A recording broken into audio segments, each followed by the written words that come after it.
Hey guys, this is Carson with I Like Team 1885, and I'm going to pick up where the PowerPoint left off. So last time we went over some sketches, and we went over the dimension tool, the line, rectangle, and circle tool. So I'm going to show you guys some other constraints, as a dimension is a type of constraint that you can use to help your CADs be more uh, organized, let's say. So for example, if I want to make a line, and I want to dimension this line to be 3 inches long,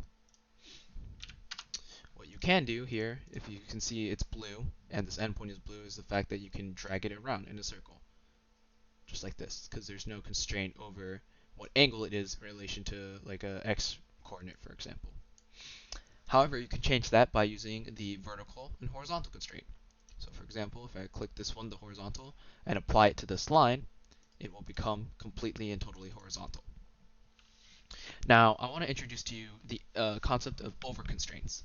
That's when you try to do when you're adding too many constraints to a specific line or point or something, and it just doesn't work out. So for example, this line is already horizontal.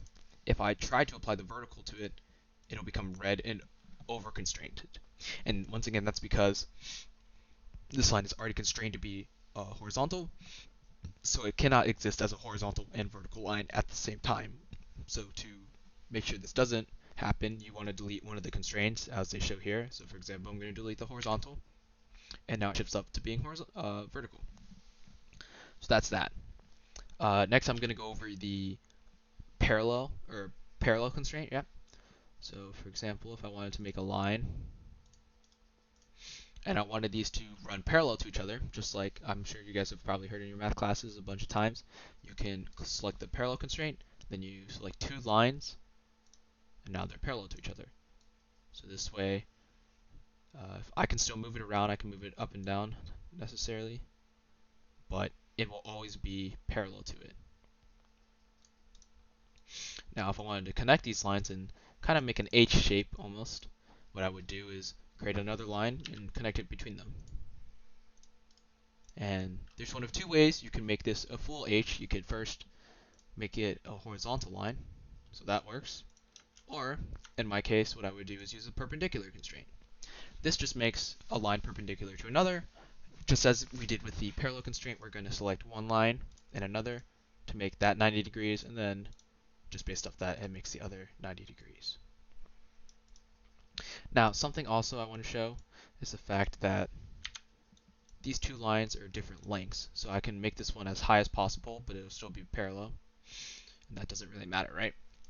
But if I wanted these to be the exact same length, which is useful in some cases, I can use the equal constraint.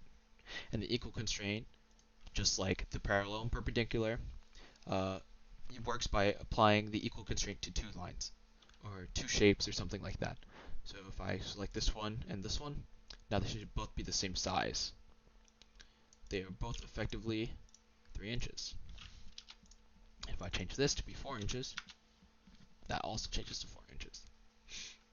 So something else I might want to change is I want this to be equal. I will make this point from here to here equivalent as that point from there to there. And now my H looks kind of nice, like a regular H should. But the problem is now this is going all the way over here. Something else I wanted to show you guys is the... Oh, that's kind of awkward. We'll delete this for now.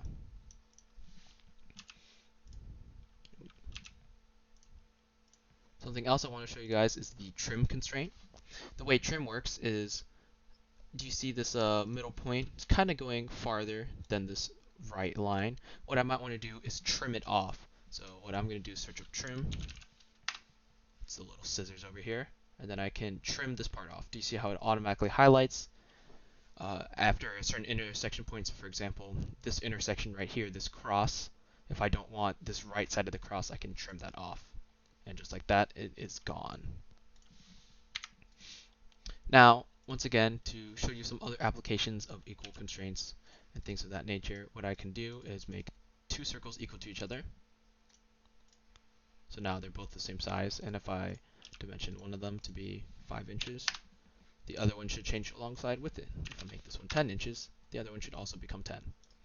You can also use vertical and horizontal constraints in this nature as well, where you can align the middle center points by making them vertical to each other. Now if I move either one of these, they should be able to move together. Or for example, if I wanted to make them horizontal to each other, it's the same idea, just by middle points. So those are some cool applications with the uh, equal constraint, horizontal and vertical constraint, parallel and perpendicular, and the trim tool.